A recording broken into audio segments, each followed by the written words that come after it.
Micah Schweizer is the Cultural Affairs and Program Director at Wyoming Public Radio. He finds the most interesting people for us to listen to: artists, thinkers, writers, musicians. And in his interviews, he draws these people out of themselves with the subtle skill of a Terry Gross.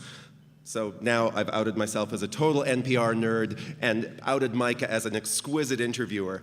For all that Micah tells us other people's stories, he himself is something of a man of mystery. Just the other day, and only by chance, I happened on him playing and singing with his joyful Irish session upstairs at Night Heron. They were wonderful, but I was only there by chance, and you cannot apparently plan these things. Maybe Micah will answer some of his mysteries tonight. Mysteries like, where did he come from? And why is he here? Aside, of course, from his ownership of a perfectly neutral, perfectly mellifluous NPR voice. I think there's an excellent story of international cross-pollination in Micah's life. So with no further ado, here is Micah Schweizer with My Fatherland Is Not My Motherland. Thank you, Peter. When Jason called me to invite me to be part of this, he said, I want you to present in all of your maximum Swissness. And I took it as a joke. Maybe he was joking, but in the end, whether it was a joke or not, this wound up being the subject of my talk. Go. Since tonight's theme is cross-pollination, I'd like to explore identity through that lens. My American mom studied in Switzerland, where she met my Swiss dad, so when they had me, I was a new hybrid. I was born in Switzerland to a mother who didn't speak the language, and a father whose parents were post-World War II immigrants. Even with a bit of Swiss ancestry generations back, my parents were not the classic Swiss couple. My dad's father was Czech. His mother was Austrian, but she identified as Dutch. At home, they spoke High German, not Swiss German, like their neighbors. And Swiss people almost think of High German as a foreign language, and this got my dad bullied at school. Although I lived in Switzerland, I grew up speaking English at home. This is why I don't have a very heavy Swiss accent when I talk.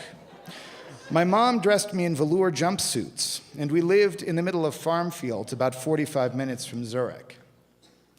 When I was 4, I'm on the left in the blue, I needed to learn Swiss German so I could get ready for school. My language lessons consisted of riding along on our neighbor's tractor. I would point and ask, Was ist das? What is that? Traktor, Kuh, Mischt, tractor, cow, manure.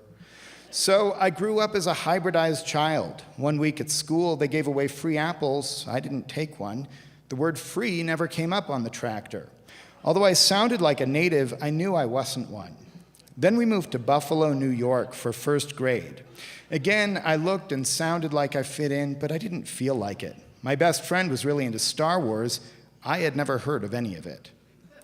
In second grade, I was back in Switzerland. Although I could now read and write in English, I was behind with High German, which is used in school. In class, everything is in High German. During recess, we lapsed back into the more familiar Swiss German. In fourth grade, we moved back to the US for good, except for a year back in Switzerland during high school. I had the quintessential American high school and college experience, but I still felt like an outsider. I felt caught between two worlds. In college, I finally reached the mile marker of having spent half my life in Switzerland and half my life in the US.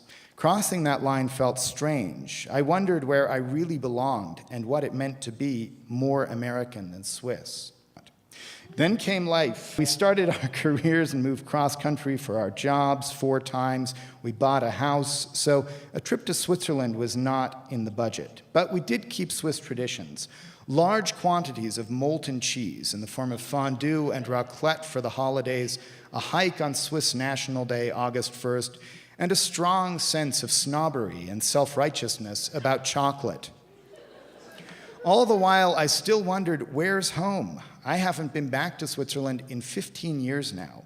I'm not close with the little family I have there. I've lost touch with my childhood friends. As I wondered what place Switzerland should hold for me, my mom recommended a book called Third Culture Kids, Growing Up Among Worlds. So I got it from the library, curious to better understand how my international childhood had shaped me. I learned that third culture kids grow up in a culture different from their parents' home cultures during their formative years before age 18. Technically, I'm a cross-cultural kid. Regardless, we live among and between worlds. I read stories about other people with international backgrounds, like Erica, who was born in the US but spent half her life in Singapore. When her family moved back to the US when she was 23, Erica wondered, where in the world do I belong?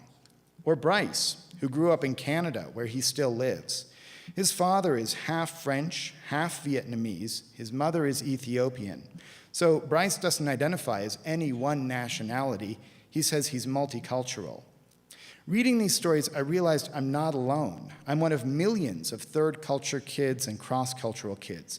I always thought I had to be either American or Swiss, or maybe equally American and Swiss, but I discovered there's a third way where you don't have to fit into a box.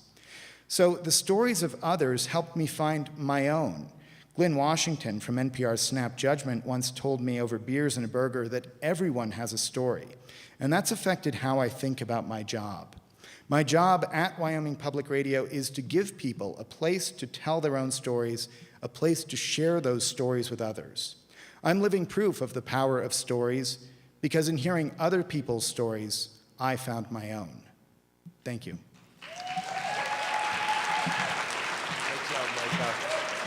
Thank you, Micah. I'm looking at Micah's slides. I now realize my task. There is a sponsor for each of the slides. It's not that hard. The Crowbar and Grill sponsored. All my favorite places are our sponsors tonight. Sweet Melissa's, Front Street Tavern, Cold Creek Coffee and Tap, Wyoming Council for Women's Issues. Outstanding.